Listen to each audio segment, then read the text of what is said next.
In this video, we talk about Meshlight. Basically, a Meshlight turns an object to a light source.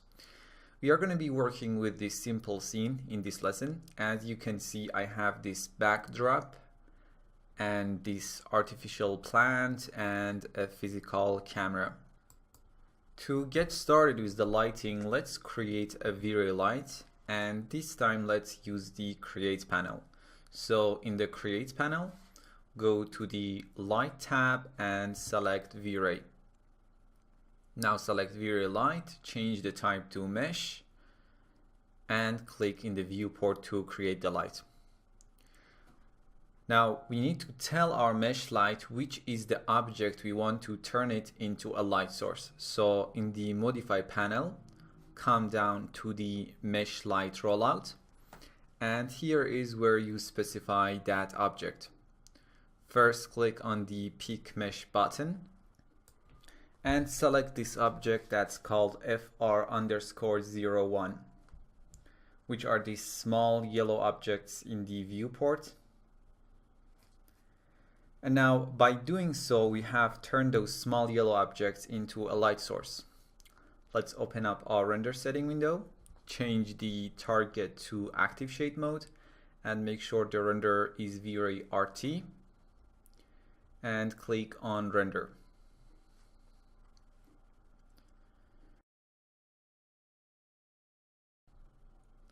And as you can see in the V-Ray RT, now these small objects function as a light source. Let me stop the active shade here. Meshlight has some specific options in the Meshlight rollout. First, you have flip normals, which allows you to invert the normal of the object that you have selected as your light source. Next, we have replace mesh with light, and if you kind of enable this option, when you pick your mesh, the mesh becomes a light source and the mesh object no longer will be available in the scene.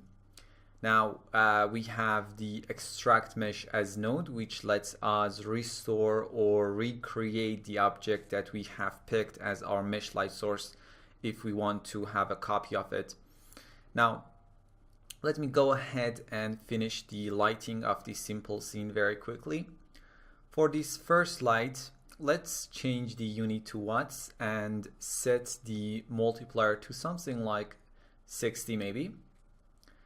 We can render the scene using the production mode. Let me stop the render and show you the render that I have saved in the frame buffer.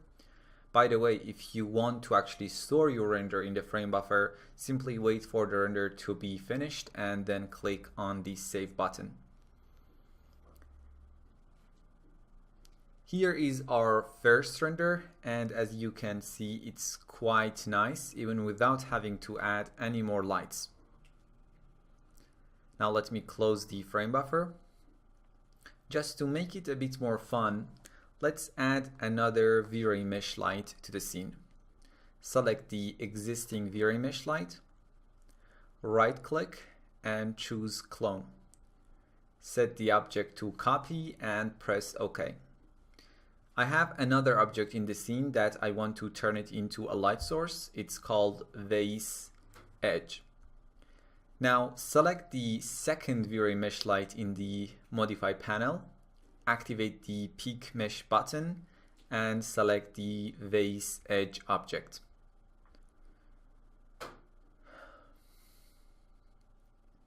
Now let's change the color of this mesh light a bit to make it a bit more interesting. Change the unit to default and set the multiplier to 1. Now take a look at the render with this new light. As you can see, because the multiplier of the second light is very low, it doesn't affect the lighting that much, but the emissive colorful object is quite eye-catching in the scene. Finally, to add a bit fill light and more color balance, let's add two simple V-Ray plane lights. Let me select V-Ray plane light in the V-Ray toolbar. Start creating the light in the left view. Now let's move it to the left side of our main objects in the top view. Now let me change the size of this light to something like maybe 85 and 75. Let's turn off our mesh lights so we can see how these extra lights are going to affect the scene. Let me run the active shade and see what we are going to get. Okay, obviously this is very bright. Let me change the unit to watts and set the multiplier to 3. Change the color mode to temperature and set the temperature to 5000 so we have a warmer light on this side. Now let's add another light to the right side. First, in the render setting window, make sure to lock the current camera so when we switch to another view, active shade still would render the camera view that we have right now. Perfect. Now select the light in the top view and click on the mirror button. Change the mode to copy and press OK. Now let me move the light to the right side and let's see what we have in our active shade. Let me change the color temperature for this light to a cooler color like 7500. And this way the warm light on the left side and the cool light on the right side will create a very nice color balance in our scene. Perfect. Now let me reduce the multiplier for this light to something like 1. Stop the active shade and let me turn on the mesh light that we have in the scene. Now we can render the scene in the production mode, or rather let me show you the result in the frame buffer.